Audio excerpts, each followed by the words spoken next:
que retransformar la enseñanza escolar de la noche a la mañana al formato virtual, y que no necesariamente tienen herramientas y estrategias para hacerlo, que las han ido adquiriendo en la práctica, y en este seminario entonces lo que queremos es formalizar ese conocimiento, ayudarlos a tomar ciertas decisiones en base a ciertos principios, pero en particular pensando en las características reales, en las condiciones materiales reales que tienen las escuelas y los estudiantes en nuestro país.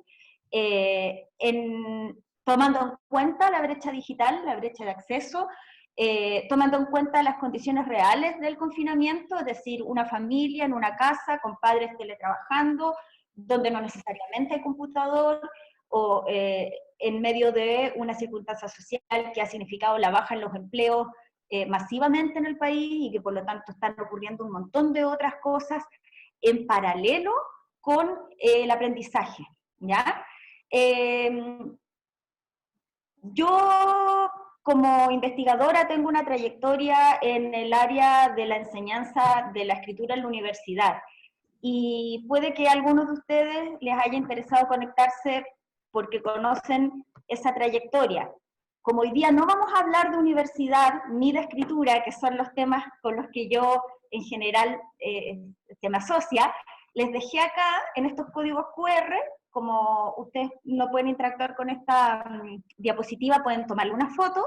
Cada uno de estos códigos QR lleva a un texto que está liberado en internet y al que pueden acceder para aprender más sobre escritura y universidad en línea. Ya el primer texto se llama Literacidad Digital a través del currículum, y propone varias herramientas para desarrollar la escritura en distintas asignaturas universitarias a través de herramientas digitales. La segunda tiene que ver con algo que vamos a hablar hoy, que es la posibilidad que ofrece la Web 2.0 de que los estudiantes creen contenidos. Y la tercera es una herramienta en línea para apoyar la escritura de informes de caso en la universidad, ¿ya? Por si alguno de ustedes llegó acá a este seminario pensando un poco más en mi área de trabajo habitual, que es la escritura en la universidad, ahí hay algunos recursos, unos papers gratis que pueden descargar y que pueden utilizar. Vamos entonces a lo que nos convoca hoy. El webinar de hoy vamos a abordar tres grandes temas. Primero, ¿qué es la enseñanza virtual? Vamos a tratar de definir qué significa transformar nuestra práctica a este formato. Luego vamos a pensar en rutas de aprendizaje posibles. Y por último, vamos a conversar sobre qué herramientas se pueden utilizar, ¿ya? La idea es que durante la presentación, a medida que yo vaya hablando y presentando los temas, y ustedes tengan dudas, escriban sus preguntas en el Q&A, Question and Answers, que está en el mismo Zoom abajo, que puedan ir escribiendo las preguntas y cada cierto ratito vamos a parar y las vamos a ir contestando, ¿sí? Entonces, para partir, me gustaría que reflexionemos un minuto sobre qué se entiende como enseñanza virtual. Y para eso, es importante saber que todo el concepto de enseñanza virtual viene de lo que tradicionalmente se ha llamado el e-learning, o el B-learning por blended, por mezclado, que si ustedes se fijan simplemente en el nombre, learning, el foco se encuentra en el aprendizaje, no en la enseñanza. Y básicamente consiste en que vamos a utilizar las oportunidades que ofrece la tecnología digital para promover el aprendizaje. Por lo tanto, vamos a hacer las cosas un poco distintas a como las hacemos habitualmente, porque la idea es sacarle el jugo a estas oportunidades que tiene la tecnología digital, y hoy día vamos a aprender en qué consiste exactamente a qué nos referimos exactamente cuando hablamos de sacarle el jugo. Entonces, en este mapa de aprendizaje electrónico o de aprendizaje blended, ya, porque estas herramientas se pueden utilizar en una sala tradicional también. Si, por ejemplo, ustedes tienen habitualmente en su escuela algún tipo de plataforma, cuando pase la pandemia y volvamos a la presencialidad, la idea de utilizar actividades de aprendizaje de apoyo asincrónicas que se mezclen con la clase es una buena idea, ¿ya? Entonces, en el aprendizaje electrónico o e-learning vamos a encontrar dos grandes tipos de actividades. Las que vamos a llamar sincrónicas, que son actividades en las que todos realizan algo en conjunto a la misma hora. Por ejemplo, lo que estamos haciendo nosotros ahora es una actividad sincrónica. Nos reunimos todas a las 4:30 para una teleconferencia, pero en el caso de las clases también puede ser para trabajar al mismo tiempo en un documento entre todos o para hacer una tarea en un tiempo designado. Y eso se opone o se distingue de las actividades asincrónicas, que son actividades creadas para que el estudiante vaya avanzando a su ritmo, vaya explorando, consuma y genere contenidos. Aquí estoy usando el lenguaje propio de las redes, es decir, lea, vea un video y también genere contenidos, por ejemplo, un pequeño video de TikTok, que cree un meme, etc. ¿Ya?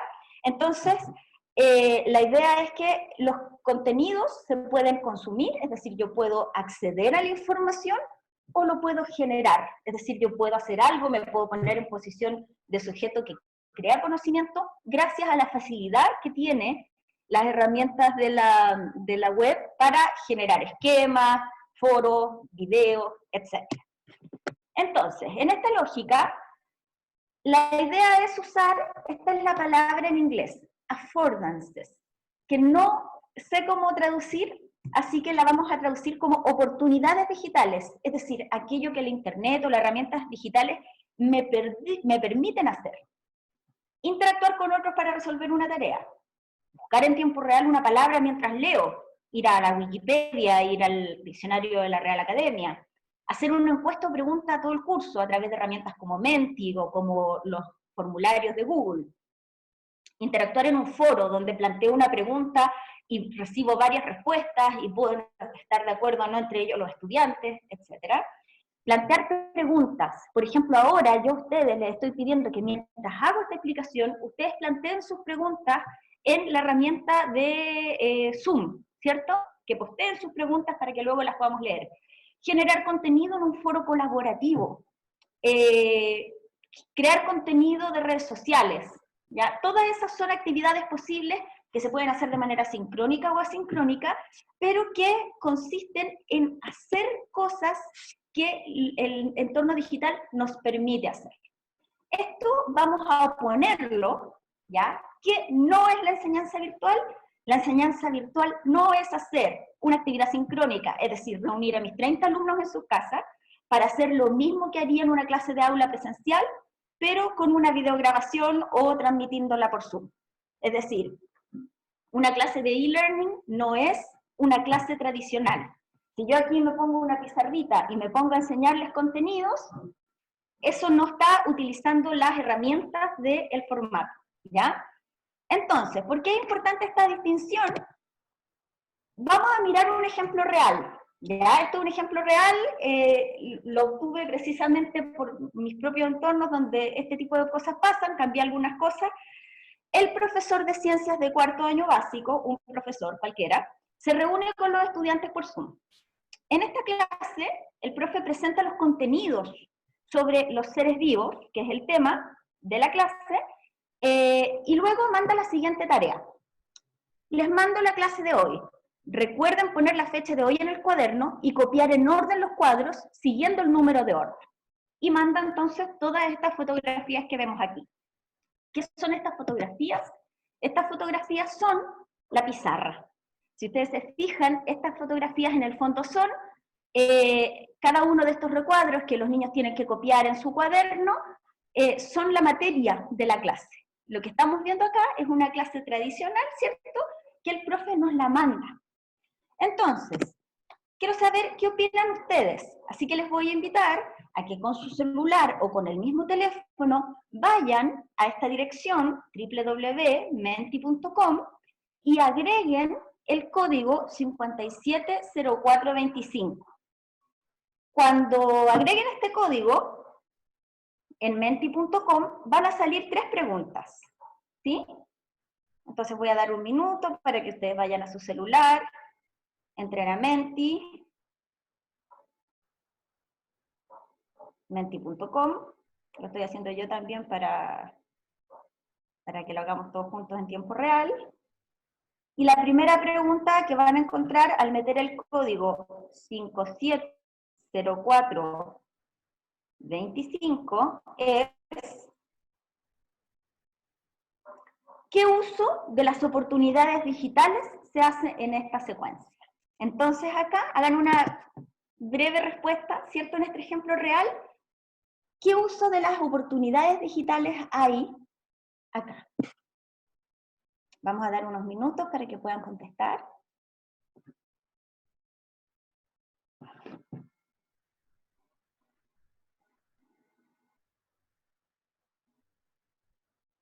Una vez que envíen su respuesta,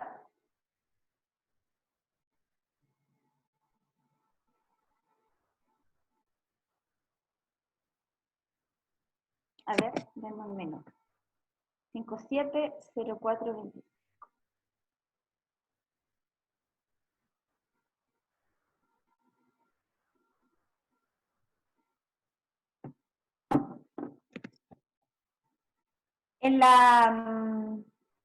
En el espacio de Menti debería haber 3 preguntas, ¿sí?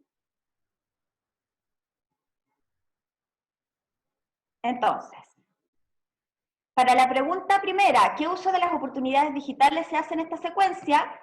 Varios dicen el registro fotográfico, excelente. Traspasar información por un medio digital, ni uno, ninguno. Se manda una foto, contenido de imágenes. Se está viendo, ¿cierto? Las respuestas. Ninguna se pone a las y los estudiantes solo como receptores de contenido. El uso de la cámara de fotografía y el canal para enviar la foto, nada más. ¿Ya?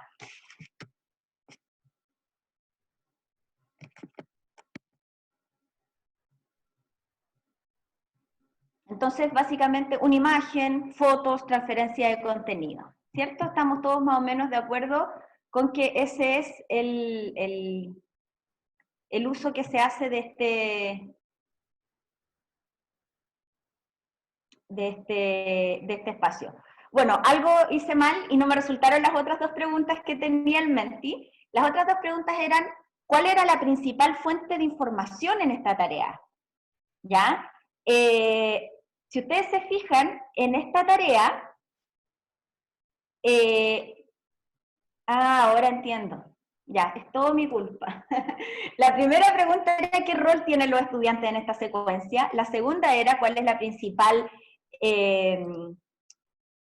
fuente de información en esta tarea, y la tercera era cuál era el uso de las oportunidades digitales, pero varios de ustedes cuando respondieron la de las oportunidades digitales dicen claramente que el estudiante se lo pone como receptor de contenido, y efectivamente este es el problema que vimos en esta tarea.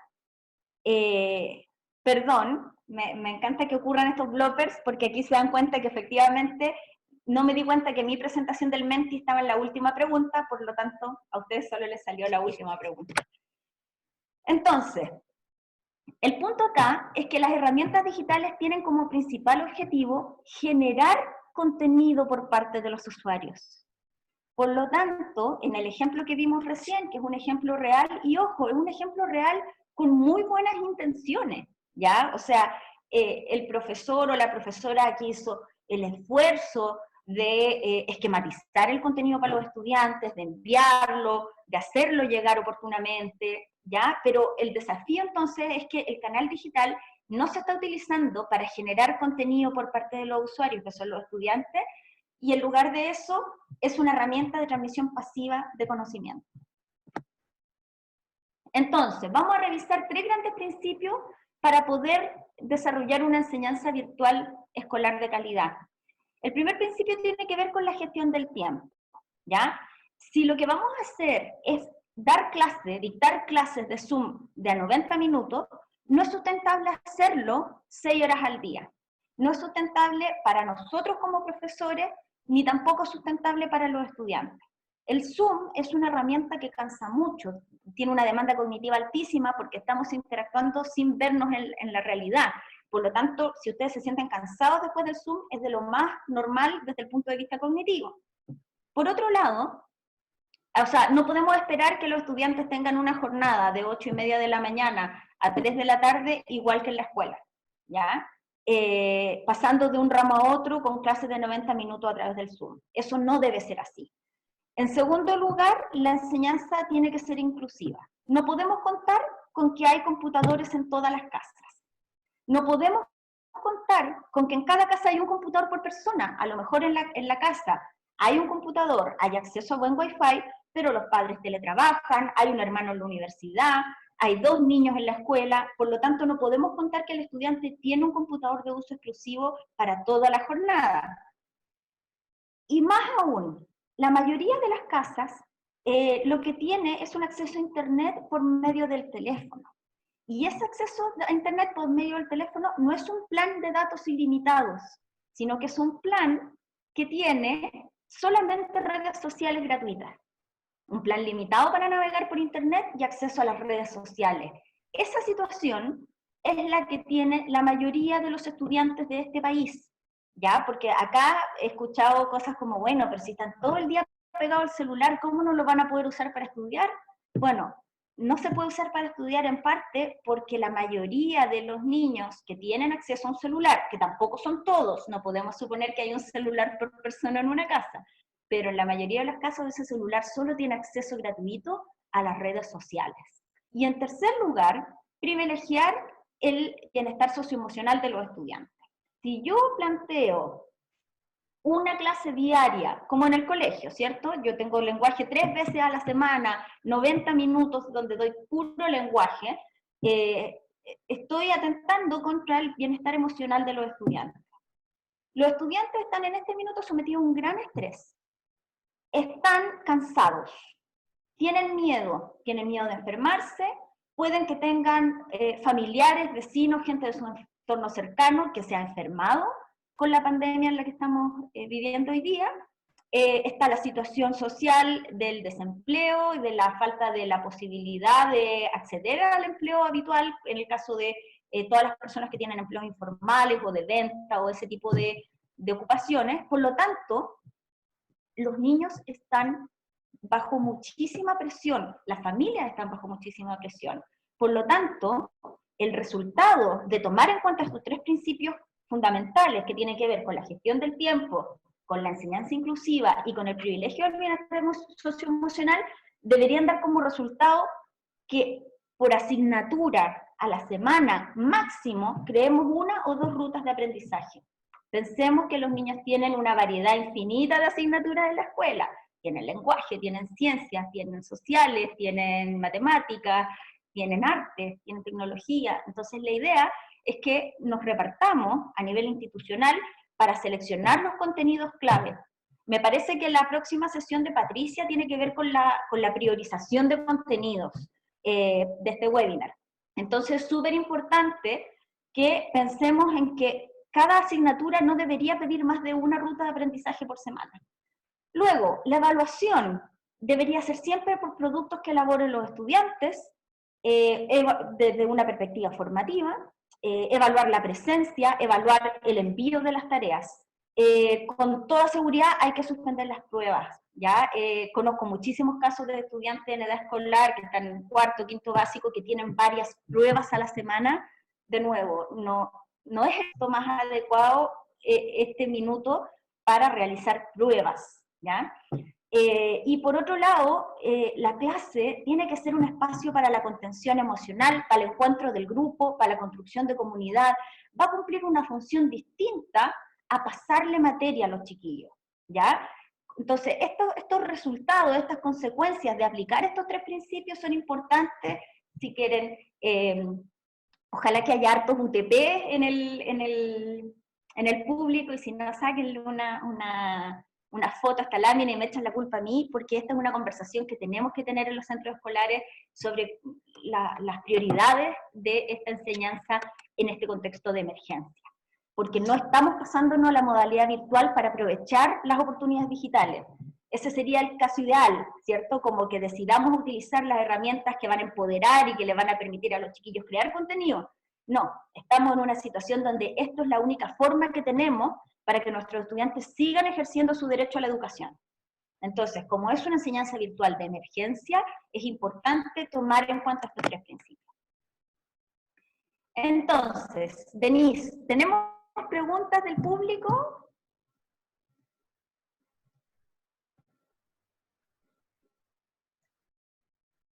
Sí, tenemos... ¿Ahí me escuchas? Sí. Sí, tenemos una pregunta por el momento. Lamento las dificultades de conexión que algunos están manifestando, les reenviamos el link ahí. Y les cuento, porque no lo mencioné al principio, que lo que está habilitado para las preguntas es abajo de la pantalla, ustedes van a ver que hay una parte que dice Q y A, o P y R, si tienen Zoom en español, y es ahí donde ustedes pueden colgar las preguntas. Hasta el momento tenemos una y es, ¿estos principios para enseñanza virtual se pueden aplicar también en enseñanza superior, en educación superior? Sí, por supuesto, voy a volver a la diapositiva. Acá. Entonces, el tema de la gestión del tiempo es uno de los problemas más graves que están enfrentando nuestros estudiantes de educación superior. De hecho, por ejemplo, en la facultad en la que yo trabajo, hemos tomado la decisión de calendarizar semanas sin ninguna actividad en el semestre. En el caso del programa en el que yo trabajo, de formación de profesores de enseñanza media, son 3 semanas en el semestre donde no tenemos clases de ningún tipo, ni les damos actividades extra de ningún tipo, para que los estudiantes puedan organizarse, porque efectivamente los estudiantes universitarios cursan 7 ramos, 7 materias a la vez. Entonces no es sustentable tampoco pensar que los estudiantes estén la misma cantidad de horas que estarían en la universidad. En la universidad vamos a tomar un café, nos movemos, conversamos, vamos al baño, nos paramos. En la casa estamos todas esas horas, desde las 9 de la mañana hasta las 6 de la tarde, sentados mirando la pantalla. Entonces sí, son aplicables para la universidad.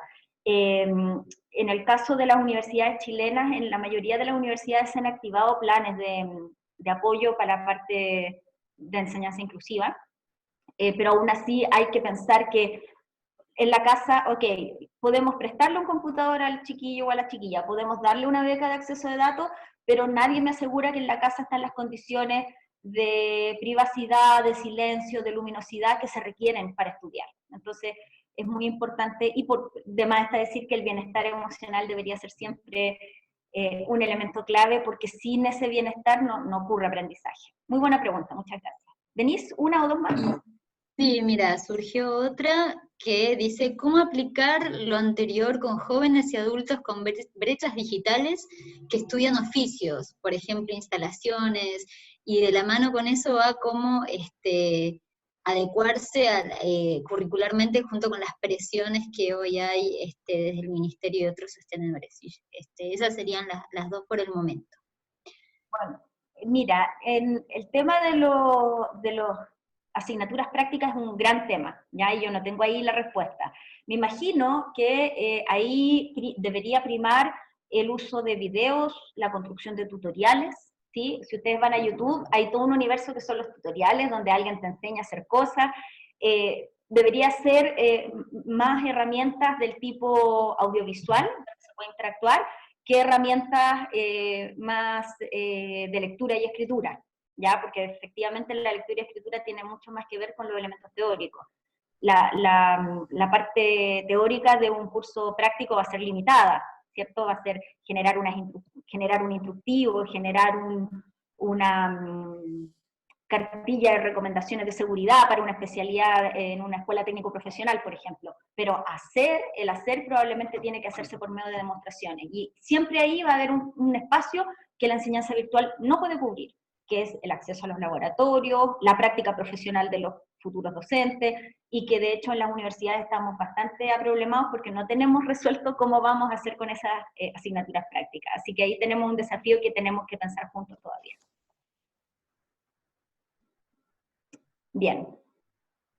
Entonces, sobre la tensión entre los UTP, los sostenedores, ahí hay un gran tema, pero una de las cosas que tenemos que lograr imponer como idea es que sin este bienestar emocional no va a pasar aprendizaje. O sea, si en el fondo lo que hacemos es bombardear a los estudiantes de reuniones de Zoom y darles tareas que en verdad no tienen tiempo de hacer, los estudiantes no van a aprender nada. Y de todas maneras el esfuerzo hecho en seguir dando una clase a tiempo completo no va a rendir fruto. Generar rutas de aprendizaje, que es lo que vamos a aprender ahora, permitiría hacer eso de mejor manera. Eso. Denise, tenemos un minuto, si es que hubiera alguna otra pregunta o estamos bien.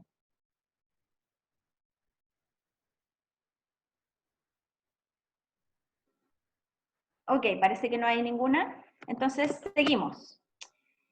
La segunda parte, entonces, consiste en que pensemos cómo generar rutas de aprendizaje. ¿Y qué significa esto de la ruta de aprendizaje? ¿Ya? La ruta de aprendizaje es lo opuesto a la clase transmisiva tradicional. ¿Qué es una ruta de aprendizaje? Es una secuencia de actividades que uno diseña para la adquisición de un aprendizaje. Estas actividades pueden ser sincrónicas, como por ejemplo una reunión por Zoom, o pueden ser asincrónicas, como por ejemplo ver un video con contenidos hecho por el profesor o la profesora. En el contexto mundial actual, la ruta de aprendizaje exige que prioricemos contenidos y objetivos de aprendizaje. Es decir, lo que antes, sin pandemia, iban a ser 5 clases, decir, bueno, de estas 5 clases de la semana, ¿qué es lo esencial que yo quiero que mis estudiantes aprendan? Y eso es lo que vamos a convertir en una ruta de aprendizaje. Entonces, aquí hay un ejemplo de una ruta de aprendizaje, ¿ya? Y lo que hice fue tomar el mismo contenido de el ejemplo del profesor, que lo envió a los estudiantes y les pidió que copiaran en el fondo el profesor lo que hizo fue una pizarra virtual, ¿cierto? Dio una clase, hizo los esquemas de la clase que dio y luego los estudiantes tienen que copiarlo en el cuaderno, que es más o menos lo que uno hace en el aula muchas veces, donde el profesor da una charla y los estudiantes van copiando lo que dice la pizarra. En este caso, convertimos esa propuesta didáctica en una ruta de aprendizaje de 4 pasos. El primer paso, que lo pueden ver aquí donde está partiendo la niña en la bicicleta de la ruta, consiste en que el profe o la profe cree una cápsula de video de 10 minutos. 10 minutos es un montón. Es el máximo que vamos a permitir para niños de escuela. 5 minutos con el contenido esencial y 5 minutos para explicar cuáles son las tareas que van a hacer después, ¿ya? En este contexto, o sea, en todos los contextos, haciendo clases también, pero en este contexto más que nunca se necesita aplicar un concepto de redundancia afectiva. Le vamos a decir en el video, le vamos a decir en la guía, le vamos a decir por WhatsApp, vamos a dar el mensaje lo más claro posible, sobre todo con niños más pequeños. Entonces, el paso 2 va a consistir en que en lugar de yo haber hecho una exposición de muchas horas, los chicos van a leer los textos escolares que tienen en la casa. Usen los textos escolares son buenas herramientas, han pasado por varios filtros, los hacen personas expertas. Los textos escolares que reparte el Ministerio de Educación además pasaron una competición, una licitación para ser adjudicados. Entonces, ahí hay mucho material súper valioso que ahora tenemos que utilizar más que nunca. Entonces, en este caso, la profe hace una pequeña explicación de 5 minutos y en el paso 2 asigna la lectura de una página sobre los seres vivos. Esto es clave para cualquier ruta de aprendizaje. Las rutas de aprendizaje deben tener acceso a la información. Es decir, los estudiantes tienen que sacar la información de alguna parte, ¿ya? El paso 3 consiste en que los estudiantes elaboren el organizador gráfico, no que lo copien, sino que lo creen ellos mismos, con las principales características de los seres vivos. Como esto no es fácil de hacer, en el video, ojalá que la profesora dé un ejemplo. Por ejemplo, aquí dice esto, y yo creé este organizador, ¿ya? Esta parte es la parte de trabajo autónomo del estudiante. Y el estudiante, entonces, esto que genera, me lo manda a la profesora, ¿sí? Y el cuarto paso, en esta ruta de aprendizaje de ejemplo, hacemos la clase por Zoom cuando los estudiantes, antes de la clase por Zoom, de manera asincrónica, vieron el video, leyeron el texto, hicieron el organizador gráfico. Y llego a mi Zoom de 45 minutos con mi profesora, que es todo el tiempo que voy a invertir en la pantalla sincrónicamente, y la profesora expone los distintos trabajos que enviaron los niños, se aclaran las dudas, se genera, por ejemplo, un ticket de salida virtual, ¿cierto? ¿Cómo sería esto? De los 30 trabajos que llegaron, expongo de manera anónima, unos 5, conversamos cómo organizó la información, contestamos dudas, y cuando termina la clase, les pedimos a todos los estudiantes que rellenen en el Menti, igual como hicieron ustedes, qué aprendimos hoy. Y eso genera una imagen con todas las respuestas qué va a ser nuestro ticket de salida para anclar los conocimientos. Entonces, si ustedes se fijan, hay 3 momentos acá. El estudiante accede a la información de alguna manera, genera un trabajo autónomo y luego es retroalimentado por el profesor, ¿ya? Entonces, ¿qué no es una ruta de aprendizaje? Mandar páginas del libro de tareas sin supervisión. Lea de la página 25 a la 26 y haga la guía de la página 27, ¿ya? Podemos hacer eso, pero eso tiene que tener un soporte, por ejemplo, una cápsula de video explicativa, una clase de Zoom donde nos juntemos a conversar las respuestas de la guía. Tiene que haber una mediación que convierta esa tarea, ese ejercicio, en una ruta de aprendizaje, ¿ya?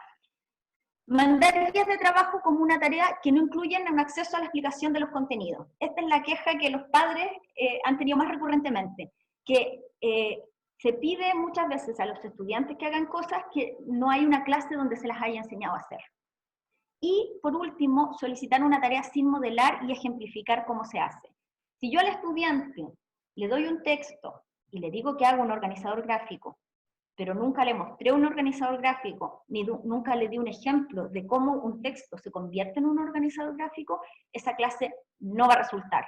Por lo tanto, en esta ruta de aprendizaje, en este videíto que yo voy a hacer, lo que voy a hacer es mostrarle cómo se hace un organizador gráfico. Entonces, estas rutas de aprendizaje, yo aquí hice una muy sencilla, simplemente para mostrar cómo cambiar una estructura transmisiva de contenido, donde yo solamente uso la fotografía digital para mandar un contenido que los estudiantes copian en el cuaderno. Esto se puede enriquecer, ¿ya? La fuente de información no necesariamente tiene que ser solo el profe o solo el texto escolar. Pueden ser videos o clips de YouTube que ustedes seleccionen pedagógicamente, que los intencionen y los manden. Páginas web con contenidos, Wikipedia, etcétera, ¿ya? Para el paso 3, donde los estudiantes elaboran un organizador gráfico. En esta tarea es simple, la idea es que los estudiantes lo hagan con un lápiz y papel, pero en realidad también pueden utilizar otras herramientas, pueden hacerlo en Google Drive, pueden mandar fotografías, pueden hacer infografías con la herramienta de Genially, que es la misma con la que estoy haciendo esta presentación, que genera un modelo de infografías automáticas donde uno solo va poniendo la información. En el paso 4, cuando hacemos la clase, o en el caso que no tengamos clase, después vamos a ver qué hacemos si en realidad nosotros no podemos hacer clase por Zoom porque los estudiantes no tienen acceso, vamos a ver alternativas. ¿Cuál es la idea acá? Creamos un Padlet, por ejemplo, que es como un lienzo donde yo puedo poner todas las fotografías de todos los mapas conceptuales y organizadores gráficos que hicieron mis estudiantes y compartirlos con ellos junto con comentarios de la profesora para cada uno. Utilizar el Menti, utilizar Kahoot, todas esas herramientas las van a ir aprendiendo en los distintos webinars que se ofrecen en este ciclo. Yo hoy día les voy a mostrar algunas muy por encima, las más básicas para que las tengan en mente. Pero si ustedes se dan cuenta, esta ruta de aprendizaje se puede complejizar si utilizamos las herramientas digitales para acceder y para construir, para generar contenidos digitales. Entonces, querida Denise, preguntas y respuestas de esta segunda parte sobre rutas de aprendizaje. Sí, mira, teníamos, bueno, ¿para cuánto tiempo estimado? También teníamos preguntas si tú aplicarías esto también a enseñanza, a educación inicial, y había varias preguntas sobre evaluación formativa y retroalimentación o atención de niños con necesidades educativas especiales y estas rutas de aprendizaje que planteas. Hay muchas, así que no las voy a poder abarcar todas, no se enojen, por favor. Pero ya no pude retener, partamos por lo primero que me dijiste. Bueno, respecto a las rutas de enseñanza que planteas, si también se podría aplicar a educación inicial. No sé, no sé. Mi área de especialidad comienza en educación básica en adelante, por lo tanto no puedo contestar esa pregunta. Yo me imagino que sí, pero con muchas adaptaciones, y también me imagino que con la educación inicial el rol mediador de los padres es fundamental. Y ahí tenemos otra fuente de desigualdad súper fuerte que hay que tener en cuenta, que es que no todos los niños cuentan con un adulto disponible en la casa para mediar.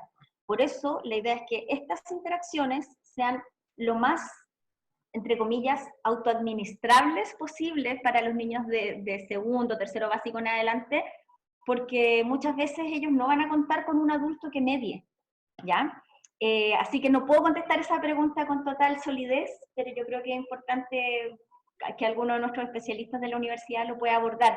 Tal vez Valeria Cabello en su seminario sea una persona más indicada que yo para contestarla. No, lo veremos en próximo. Y después, bueno, había varias preguntas respecto a cómo planificar mezclando lo sincrónico con lo asincrónico, y de la mano con esto venía si estas plataformas, Menti, Kahoot, Padlet, son para estrategias sincrónicas, o qué herramientas hay para poder proponer enseñanza asincrónica. Y tengo otra más, que ya me la han repetido, así que la voy a hacer, pero vamos con esa primero. Vamos con esta.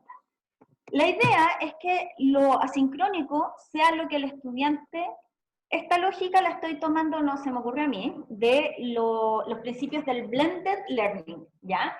El blended learning, que se utiliza mucho en la educación superior, consiste en que el estudiante, antes de la clase, lleva el contenido consumido, digerido, ¿ya? No importa que no lo haya entendido, de hecho, mejor si no lo ha entendido porque va a llegar con preguntas a la clase. Y la clase se utiliza como un espacio práctico, donde hacemos cosas, contestamos dudas, hacemos actividades entre todos a partir del contenido que el estudiante estudió solo antes de la clase, ¿ya? Y eso invierte la lógica por eso también eso se llama flipped classroom, ¿ya? Porque invierte la lógica tradicional donde en la clase hago el contenido y la tarea la hago en mi casa. Esto es al revés. El contenido lo leo en mi casa y en la clase hago el trabajo práctico. Entonces, en una ruta de aprendizaje como la que estoy proyectando acá, la idea es que el acceso al contenido sea asincrónico, que el estudiante vea los videos que yo quiero que vea las demostraciones que yo quiero que entienda, que vea una película, que lea un libro, que lea un poema, etcétera, lo que sea que vaya a ser la fuente del conocimiento, la información que va a consumir a través de los medios digitales, se dé de manera asincrónica, de manera que la clase no consista en pasar la materia, entre comillas, que no consista en entregar los contenidos. Y la idea entonces es que en el espacio sincrónico, cuando efectivamente tenemos seguridad de que todos nuestros estudiantes pueden congregarse por Zoom o por Meet y que no se nos está quedando ninguno rezagado, sería, hay dos opciones, vamos a verlo al tiro. Una opción es que trabajen durante el espacio de la clase, en, por ejemplo, construir el organizador gráfico en grupos, ¿ya? O que en la parte asincrónica se resuelvan todas las dudas que surgieron, ¿ya? Por ejemplo, en mi enseñanza en este minuto virtual para futuros profesores de lenguaje de enseñanza media, lo que suelo hacer es que cuando les dejo un video, les digo durante el video que anoten sus respuestas en una hoja de Q&A, ¿ya? De donde anotan todo lo que no entendieron. Y la clase sincrónica siguiente comienza contestando esas preguntas una por una. Entonces, eso da una lógica para poder entrar en la materia. Y por lo general también, la idea es que lo asincrónico prepare para que en el momento sincrónico ocurra un aprendizaje de un contenido más complejo o más profundo. Eso también es una idea de cómo equilibrar lo sincrónico con lo asincrónico, ¿ya? La idea es que lo sincrónico nos tome la menor cantidad de tiempo, porque hay que sacar este mito de que el aprendizaje virtual es estar pegado al Zoom por horas. No funciona así, ¿ya? Denise, ¿una más? Preguntan respecto a las estrategias de pausa activa, ¿cuáles propones para resguardar el bienestar socioemocional en estudiantes de tercero o cuarto? No sé si en particular las pausas activas, pero el tema del bienestar socioemocional en particular tiene que ver con la sobrecarga. Si vamos con estudiantes de tercero o cuarto a hacer una clase de 90 minutos seguidos del profe dando cátedra, dando clase, no estamos resguardando el bienestar socioemocional. O sea, todos estaríamos agotados de un webinar eterno donde no pueden hacer preguntas, etcétera, ¿ya? Entonces, Yo creo que lo fundamental para este resguardo del bienestar del que hemos venido hablando es una planificación global que piense que los estudiantes van a dedicar un momento de la semana a cada asignatura y no esta idea de que vamos a pasar el mismo horario de lo presencial al computador porque no es sustentable desde un punto de vista humano, pero tampoco desde el punto de vista material es equitativo. ¿Eso? Bien, entonces, vamos a ir a la última parte. Vamos más o menos bien con los tiempos, que es sobre qué herramientas usar, ¿ya? Y para esta parte yo voy a seguir con este ejemplo hipotético de los seres vivos, pero por supuesto los podemos extrapolar a lo que ustedes quieran, ¿ya? En esta ruta de aprendizaje, la primera se llama básica, no porque el aprendizaje sea básico, sino que porque vamos a usar herramientas básicas, ¿ya? ¿Por qué se llama básica? Mis alumnos no tienen internet, no tienen computador, solo tienen acceso a WhatsApp. Esta situación es la situación de la mayoría de los alumnos de los colegios públicos de este país. Y por lo tanto es importante que sepamos que todos los estudiantes que cumplen haciendo grandes esfuerzos, cumplen yendo al cibercafé, en un momento en que se supone que no deberíamos salir de la casa, cumplen dictándole por teléfono la tarea a la tía que tiene computador y que le puede mandar el trabajo tipeado de vuelta. O sea, estamos en una situación donde en realidad deberíamos siempre tratar de hacer un catastro, preguntarle a los estudiantes qué medios tienen, y efectivamente, si esta es la situación, aquí hay un ejemplo de cómo podría ser una ruta de aprendizaje básica. En este caso, aquí se presentan 4 elementos, ¿ya? Primero, hacer una cápsula de video. ¿Cómo hacemos una cápsula de video? La manera más sencilla es tomar el celular y grabar un video.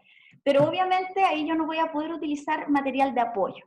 Entonces, la segunda opción es grabar con un software que se llama OBS y que se los voy a mostrar a continuación, que es muy sencillo. OBS es un software que ustedes pueden descargar gratuitamente y que sirve para grabar un PowerPoint o una presentación como la que les estoy mostrando ahora y hacer un pequeño video. Y lo próximo es editar videos. O sea, si yo hice un video y me quedó muy largo o en una parte me equivoqué, no tener que grabar todo el video de nuevo, sino que poder seguir hablando y después con una herramienta poder cortar la parte donde me equivoqué y generar un video de los 5 minutos que necesito. ¿Ya? ¿Cómo se graba con OBS? Voy a dejar de compartir mi pantalla y les voy a compartir la interfaz del programa OBS.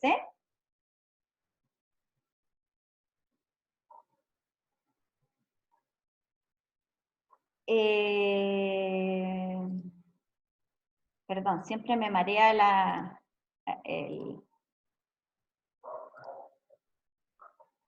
acá está. Entonces, esto que ven acá es bien raro porque estoy yo, mi misma imagen. Esto es el programa OBS y yo acá puedo capturar la pantalla y esto me va a permitir, por ejemplo, hacer un PowerPoint, ¿ya? Y poder ir mostrándolo a los estudiantes, y yo puedo aparecer, como ven acá, en un video chiquito, donde me permite a mí que los estudiantes me vean en el video, ¿sí?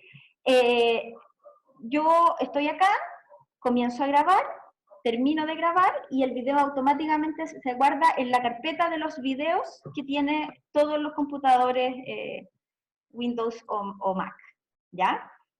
Es súper sencilla esa interfaz y lo que yo les recomiendo es, si van a utilizar OBS, que es un programa gratuito, que junto con buscar, descargar el programa,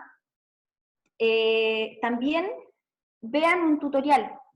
Existen muchos tutoriales en YouTube, un tutorial de 10 minutos explica todo lo básico, cómo proyectar cómo capturar la pantalla de un PowerPoint, cómo ponerse ustedes, y con eso ya está. Si el video les sale con errores, les sale muy largo, quieren agregarle música, quieren agregarle imagen, Entonces les recomiendo una herramienta que se llama, estoy abriéndola acá en mi computador, en un segundo, una herramienta sencilla que se llama OpenShot y que es un editor de video. A ver.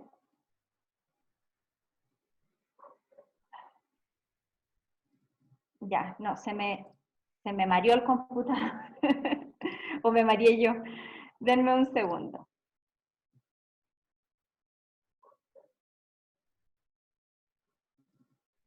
No.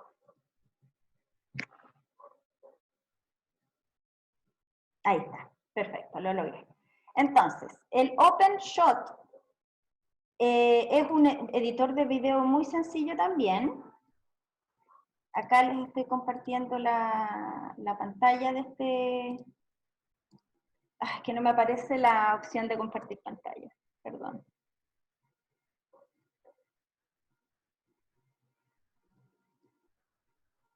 Ahí sí. Entonces,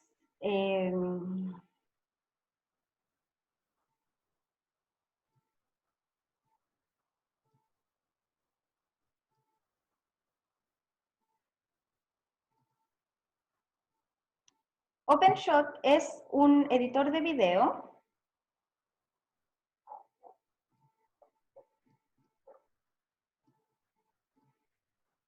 Ahí la logré.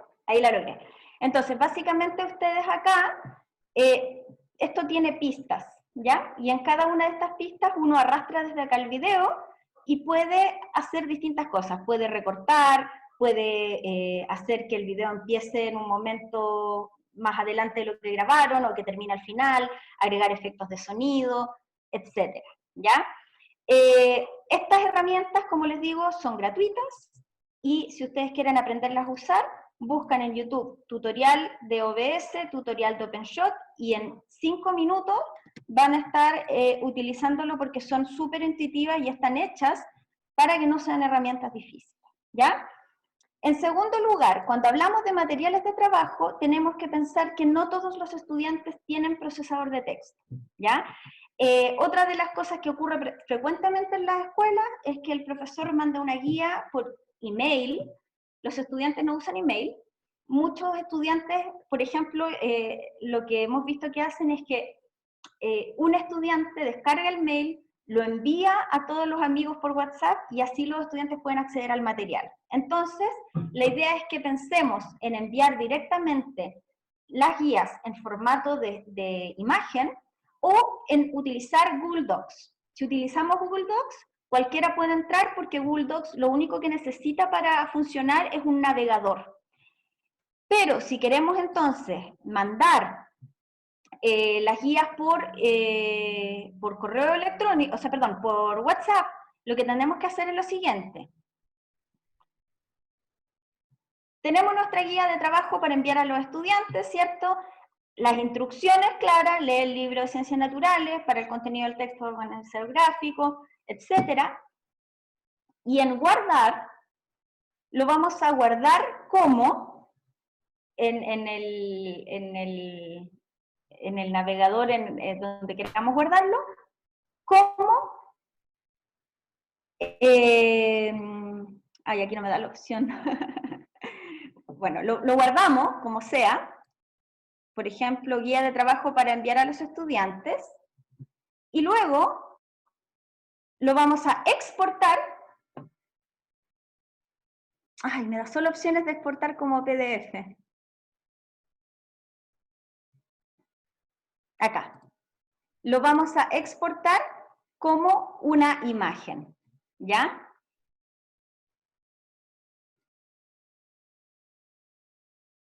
Y aquí deberíamos tener la opción. Ay, qué divertido, me encanta que pasa eso. Bueno, en todo caso esto se puede hacer exportándolo como PDF también. Supongamos que no me das opción, no importa, lo podemos hacer de otra manera. Los computadores con Windows tienen una herramienta que se llama Snipping Tool o herramienta de recortes. Y en esta herramienta nosotros podemos hacer un recorte, por ejemplo, de esta guía de trabajo y convertirla en una imagen que la podemos guardar. Esa es la otra forma, eran las dos posibilidades que le iba a enseñar, esta es la que me resultó. Y esta guía yo la puedo mandar por una imagen por WhatsApp, poniendo el WhatsApp en el computador, en mi navegador, yo arrastro el archivo de la imagen, que lo voy a guardar, ¿cierto? Lo guardo entonces con el nombre que corresponde, y se envía por WhatsApp a los estudiantes, ¿ya? Entonces, volvamos a nuestra presentación.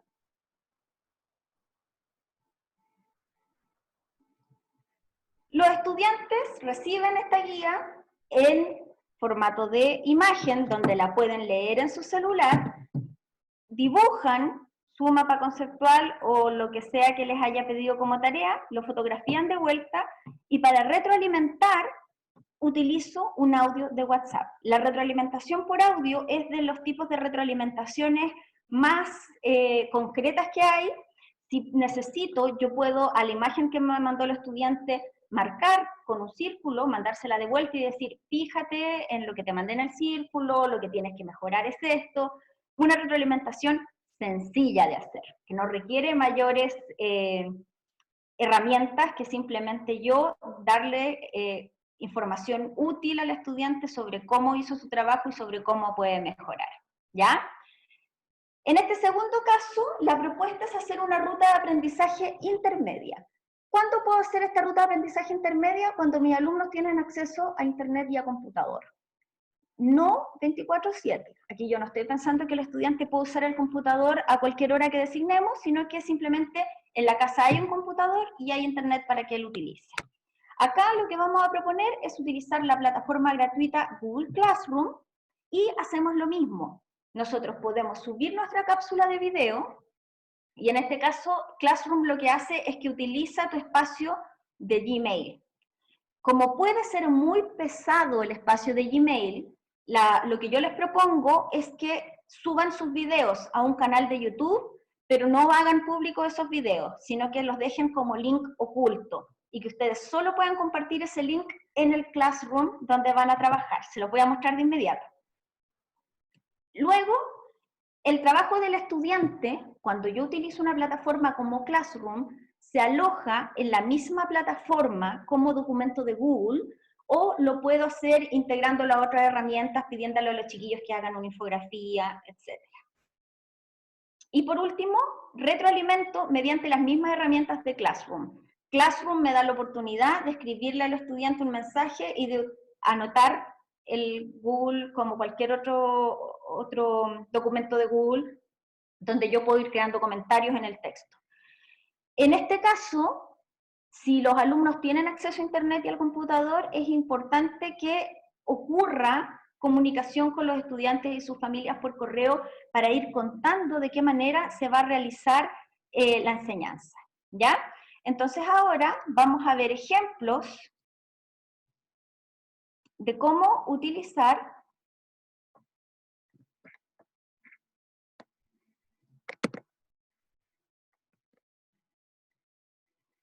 Google Classroom.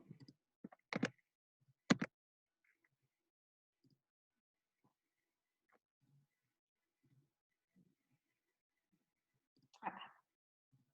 Entonces, van a ir a classroom.google.com. Esa es la dirección para Google Classroom. Si ustedes no tienen una cuenta de Google Classroom, nunca han creado una clase, pueden hacer clic en el más y crear una clase nueva. Aceptar los términos de servicio y les permite crear una clase nueva. Clase de prueba, le vamos a poner a esta.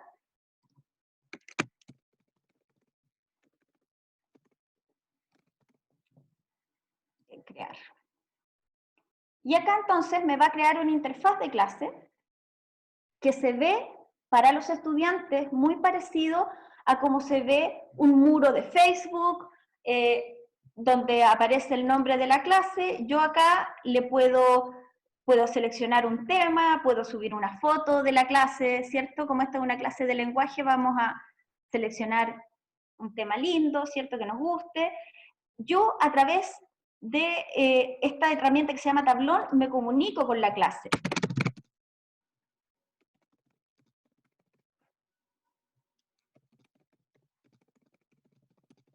Hola clase, hoy dejaremos una nueva ruta de aprendizaje, por ejemplo. Aprendizaje. Y esto va a crear un mensaje que va a aparecer en este tablón, ¿ya?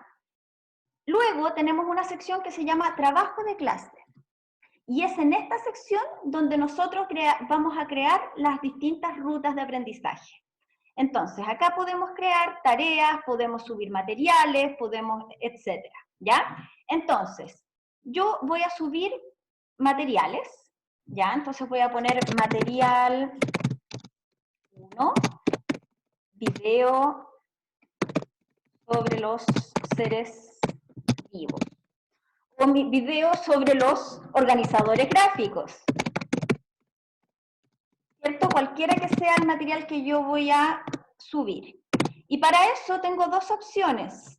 Yo puedo añadir desde YouTube o puedo añadir desde mi Google Drive el video que yo subí a mi Drive con la clase. Si ustedes están preocupados de la privacidad, probablemente quieran siempre subir desde su Google Drive el video. ¿Ya? Por ejemplo, si yo acá pongo Google Drive, lo más probable es que me van a salir videos que he hecho para mi clase. O yo puedo añadir desde YouTube. Y acá entonces me va a dar la opción de poner una dirección de YouTube. ¿Ya? Entonces, si ustedes van a mi canal de YouTube, no tengo videos, porque todos mis videos son privados, son para uso en mis clases. Entonces, yo voy a ir al lugar donde se guardan los videos,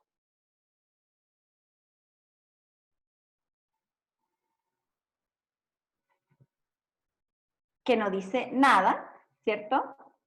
Entonces tengo que ir a acá. Todos estos videos que están aquí están ocultos, aunque se han visto varias veces, porque son videos que se utilizan con fines de enseñanza. Entonces voy a tomar este video que se llama Revistas Académicas Indexadas y voy a obtener enlace para compartir. Vuelvo a mi clase, lo pego acá y aquí va a aparecer el video.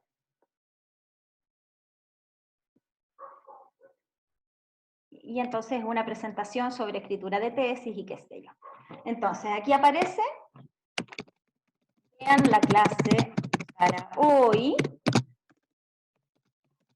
y luego realicen la actividad de esta ruta de aprendizaje. ¿Ya? Y con esto yo puedo agregar cosas. Por ejemplo, puedo, vamos a publicarlo así tal cual. Y a los estudiantes les va a aparecer ahí. Pero si ustedes se fijan ahí, simplemente les va a aparecer como uno tras otro. Entonces lo que vamos a hacer es crear un tema. Y el tema va a ser ruta de aprendizaje 1, seres.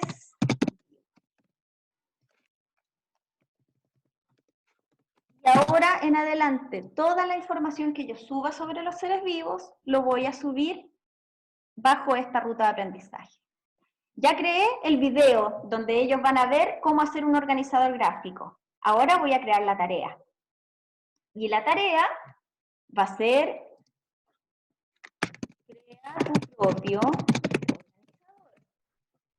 Acá voy a dar las instrucciones, lee la página tanto, y lo que voy a hacer es que la guía la puedo crear acá, en este mismo formato. Entonces yo acá creo un documento de Google.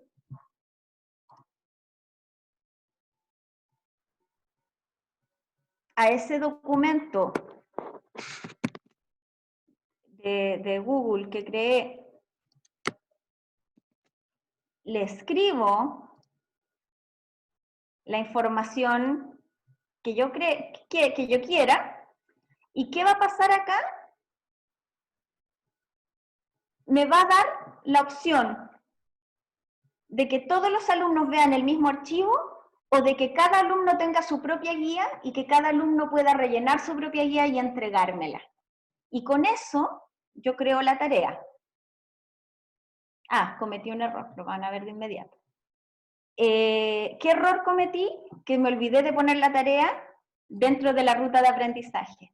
Por lo tanto, acá en tema, lo pongo dentro de la ruta de aprendizaje 1, los seres vivos, y ahí voy teniendo entonces en mi classroom mi aprendizaje con las distintas tareas. ¿Ya? Entonces, volvamos a la presentación.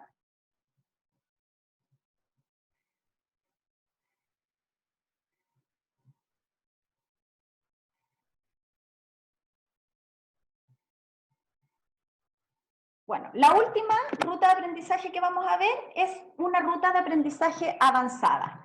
En este caso, mis alumnos tienen acceso a Internet y tienen disponibilidad de computador para juntarnos a la hora de la clase. Entonces, en este caso, lo que vamos a hacer es, ellos van a ver la cápsula de video, van a leer el material que sea necesario, y luego tenemos dos opciones. En la clase sincrónica podemos hacer un trabajo de discusión o podemos hacer un trabajo de manos a la obra, de que la tarea misma se realice durante la clase sincrónica, ¿ya? Entonces, en este caso, lo que vamos a hacer es que vamos a, por ejemplo, podríamos construir la infografía en el horario de clase en grupos. Zoom me da la posibilidad de romper el grupo de 30 alumnos, de 20 alumnos que se conectan en grupos más pequeños, les doy la dirección de Genially o les entrego un Google Doc para que ellos lo hagan ahí, y con ayuda, la profesora, como host de la reunión en Zoom, puede pasearse por los distintos grupos. Puede entrar a un grupo, ver en qué van, entrar al otro, ver en qué van. Podemos, en la clase de Zoom, presentar los trabajos que ya nos enviaron los estudiantes. Por ejemplo, supongamos que estamos usando Google Classroom, todos ya nos enviaron su documento con la foto de su organizador gráfico, y lo que voy a hacer entonces es proyectar, compartiendo mi pantalla, los resultados, ojalá sin nombre. Esto depende mucho de la confianza que tengan los grupos, las dinámicas internas, si ustedes saben que ellos son respetuosos o no entre sí. Mi recomendación, incluso lo hago con los estudiantes universitarios así, es que cuando presento trabajos de los estudiantes, los presento de manera anónima, siempre resalto los aciertos del trabajo y luego presento la retroalimentación como algo a mejorar, no como algo que se hizo mal. Esto todavía se puede mejorar, ¿ya?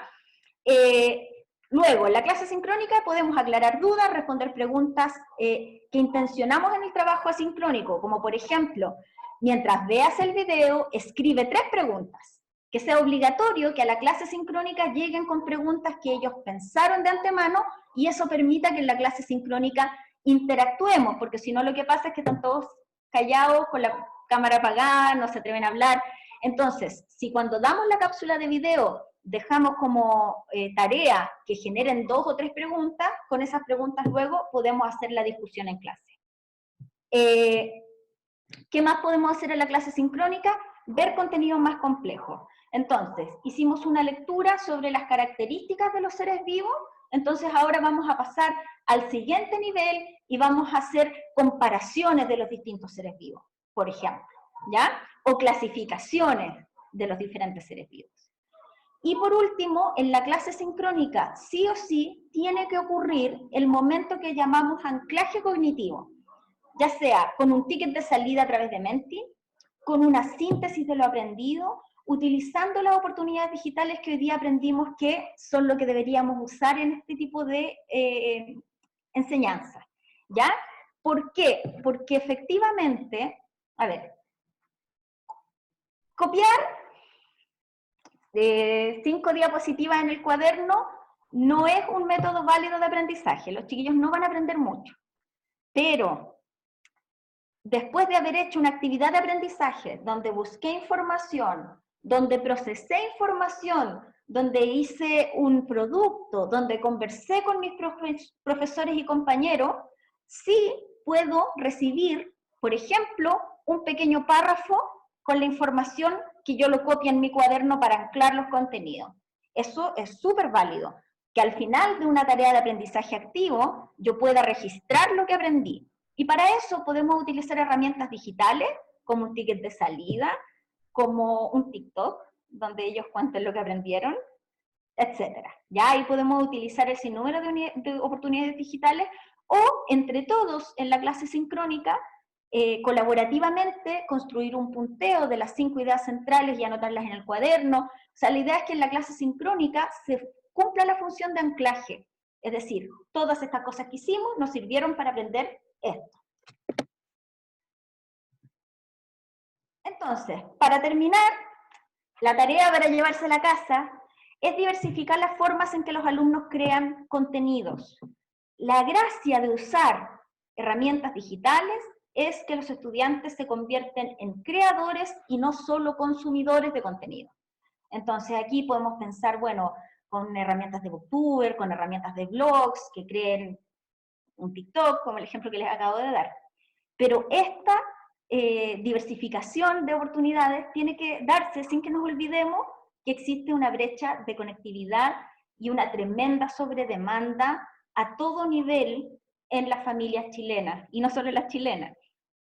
Por lo tanto, si le vamos a dar un Booktuber, 2 pruebas, en ciencia tienen que hacer un experimento en la cocina, y empezamos a sacar la cuenta, y están completamente sobredemandados para 8 asignaturas toda la semana, no va a resultar nuestra estrategia por muy entretenida que sea. Por lo tanto, la tarea número 1 que tenemos que llevarnos ahora es la de la priorización de contenido y en generar estas rutas de aprendizaje breves que equilibren lo sincrónico y lo asincrónico para asegurar que los estudiantes que no tienen internet todo el tiempo o acceso al computador todo el tiempo o condiciones materiales en la casa todo el tiempo para conectarse, puedan acceder a su ritmo a los contenidos.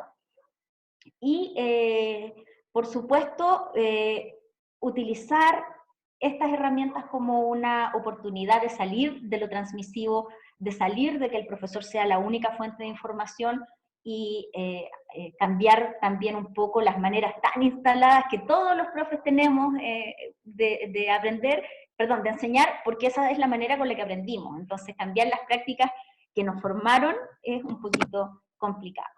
Quiero darles las gracias por la paciencia. Acá se me desconfiguró un poquito, pero acá estaba, aquí abajo a la derecha está mi correo electrónico, que es naavila@uc.cl, donde me pueden contactar si los puedo ayudar de alguna manera. Estamos en una época donde estamos todos súper sobredemandados, así que no les puedo asegurar una respuesta pronta, pero sí les puedo asegurar una respuesta. Y por último, para terminar, tenemos un ratito para hacer las preguntas que tengan del caso. Denise. Sí, tenemos unas preguntas técnicas que son, por ejemplo, si se puede programar la tarea en Classroom, y otra pregunta que tiene que ver con las diferencias entre OBS y Screencast, que cuáles resultan mejor para grabar videos. Después te voy comentando otras. Tengo una cosa técnica que solucionar. Yo les voy contando mientras Nati se acomoda, que esta presentación la estamos transmitiendo en Facebook Live a través de CJE, y a partir de mañana va a estar disponible en nuestra página web tanto la presentación como el video, incluido la interpretación en lengua de señas, para que todos puedan acceder, ya sea ustedes o los compañeros de su escuela que no han podido acceder, así que todos la van a poder ver y repetir. No pudimos abarcar todas las preguntas, pero Nati, que ahí está su email, estará disponible para responder también en otro momento. Bueno, entonces, sobre la pregunta de programar tareas, sí, y de hecho se los voy a mostrar ahora también porque es bien sencillo. Cuando...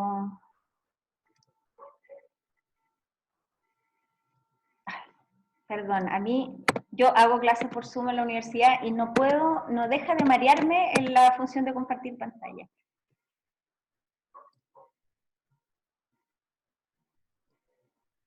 Ahí estamos. Entonces, por ejemplo, yo tengo aquí, subí el material, puedo moverlo, de hecho, así es muy intuitivo, para que ellos primero vean el video, ¿cierto? Entonces aquí van a ver el video sobre los organizadores gráficos, luego viene la tarea. Entonces yo esta tarea la puedo eliminar, perdón, la puedo editar. No, esta ya está hecha. No la puedo editar. Supongamos, vamos a hacerlo con otra tarea. Voy a crear una tarea nueva. Aquí está. Cuando yo creo la tarea, me da la opción aquí de programarla. Puedo también guardar el borrador. Si quiero, no alcancé a terminar, tengo que ir a una reunión por Zoom, a darle comida a los niños, cualquier cosa. Yo acá puedo guardar el borrador y seguir después.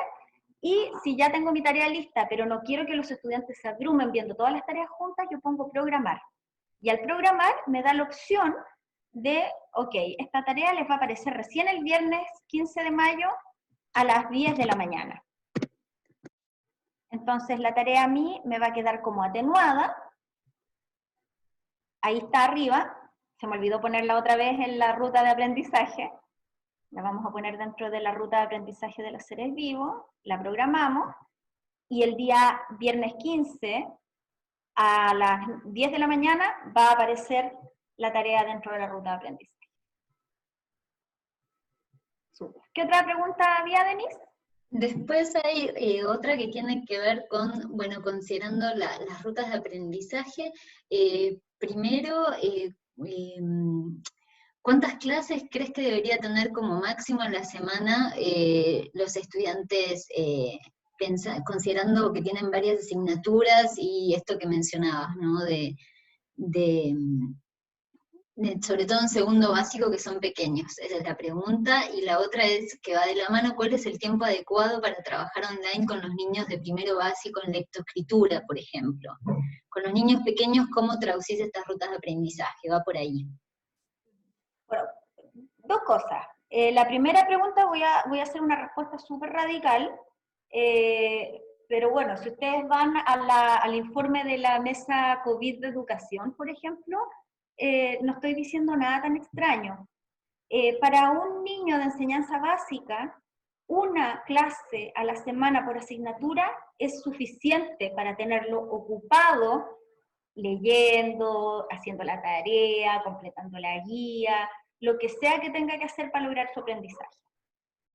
En la práctica, lo que he visto en mis cercanos, en mis amigos, en mis sobrinos, en mi entorno, es que los niños están todo el día en clase. Y eso no debería ocurrir ni siquiera con los universitarios, ¿ya? Debería, por ejemplo, dentro del currículum escolar hay algunas asignaturas que tienen más clases, más horas de clase, como por ejemplo matemática, lenguaje, ciencia. Bueno, tal vez matemática y lenguaje podrían tener 2 rutas de aprendizaje semanales, pero los otros cursos, una, porque porque la semana tiene 5 días y los niños tienen 8 asignaturas. Por lo tanto, pensemos en lo que implica en términos de atención. Parar todo, ocupar un computador o el acceso a internet familiar, pedir ayuda a un adulto, porque los niños chicos van a necesitar la ayuda de un adulto. Entonces, allí estas condiciones como de realismo van a generar una cobertura menor de los contenidos, pero una de las cosas que yo espero que hayamos aprendido en este seminario es que los contenidos están siempre disponibles. Los contenidos están disponibles en la web, están disponibles en los libros. La cobertura de contenidos no debería ser nuestro foco en general, menos ahora en situación de pandemia. Entonces, vamos a hacer un trade-off, una negociación entre pasar menos contenidos de los que pasaríamos presencialmente, sin duda, pero pasarlos en más profundidad, porque al utilizar lo que llamamos las affordances, las oportunidades que nos da lo digital, los niños hacen cosas con los contenidos, crean contenidos ellos, los modifican, los expanden, los transforman, si utilizamos las herramientas digitales para la creación de contenidos por parte de ellos. Al ser activo, el aprendizaje es de mayor calidad, entonces probablemente vamos a tener una menor cobertura curricular, Por eso, por ejemplo, hoy día se habló de que el CIMSE no va a tener ningún tipo de consecuencia asociada este año. La mesa recomendó, la mesa social, la mesa de educación COVID en todo caso recomendó no hacer el CIMSE, precisamente por esto, porque lo natural, o sea, en las escuelas más vulnerables, la mitad de los estudiantes ni siquiera contestan. Y eso es una realidad, por lo tanto es súper injusto pensar en la cobertura curricular ahora. Yo creo que ahora hay que privilegiar la profundidad de los aprendizajes y la estructura que le da a los niños, reunirnos juntos, encontrarnos en el Zoom, vernos las caras, saber que pertenecemos a este colectivo y a esta comunidad y que somos una sala de clase, eso tiene un valor superior a la cobertura curricular. Con respecto al trabajo con los niños más pequeños, entonces, para resumir la respuesta, mi recomendación es una vez por semana por asignatura y ya, son niños y que están sometidos a todas las dificultades materiales, emocionales y sociales que estamos atravesando los adultos en este momento. ¿Ya? Con respecto a la lectoescritura inicial, la verdad es que no me imagino ese trabajo sin el apoyo de un adulto mediador, ¿ya? Porque la lectoescritura inicial requiere mucho trabajo asociado, por ejemplo, a la conciencia fonológica, a la verbalización de los sonidos de las letras, por lo tanto, se pueden crear cápsulas educativas, pero esas cápsulas deberían ser siempre administradas por un adulto. Yo me imagino que debería ser así, que deberían estar pensadas para que haya un cuidador o cuidadora que apoye ese proceso. ¿Tenemos tiempo para una más, tal vez dos? Mira, sobre todo te han felicitado y agradecido muchísimo todo lo que han aprendido. Preguntaron tu correo varias veces, así que ya se lo dimos. Bueno, una pregunta técnica era, entre OBS y Screencast, ¿cuál es mejor para grabar cápsulas de videos? Y otra más era lo que tiene que ver con retroalimentar a los estudiantes. ¿Qué estrategias sugieres para retroalimentarlos y darles cuenta de sus avances? Esta es una... Varias cosas. Estrategias para retroalimentar, los clips de audio son muy útiles, ¿ya? En los LMS, digamos, como los Classroom, pero más avanzados, como Canvas, por ejemplo, los pagos, hay maneras de que uno haga un video, entonces el chiquillo sube el trabajo y uno al lado puede hacer el video o escribir o grabar un podcast breve, ¿cierto? Donde le digo, mira, te recomiendo que revises este tema, este otro, y eso es suficiente, ¿ya? En otros casos, depende de qué es lo que queramos retroalimentar, ¿ya? Si queremos retroalimentar, por ejemplo, la escritura, el Google Classroom, la entrega que hacen los chiquillos es en Google Docs, por lo tanto, la interfaz me permite hacer comentarios en sus trabajos, y eso es súper útil. Los niños más pequeños puede que se mareen con las herramientas del Google Docs. Entonces, yo con primer ciclo básico creo que trabajar con clips de audio es una muy buena estrategia. Creo también que es importante hacer dos tipos de retroalimentación. Una retroalimentación grupal, porque va a haber errores consistentes, ¿ya? O sea, es probable que todos los niños se equivoquen más o menos en las mismas cosas y la idea es que eso lo demostremos, que pongamos un ejemplo, que mostremos cómo arreglarlo en la clase presencial, ¿ya? Retroalimentación grupal.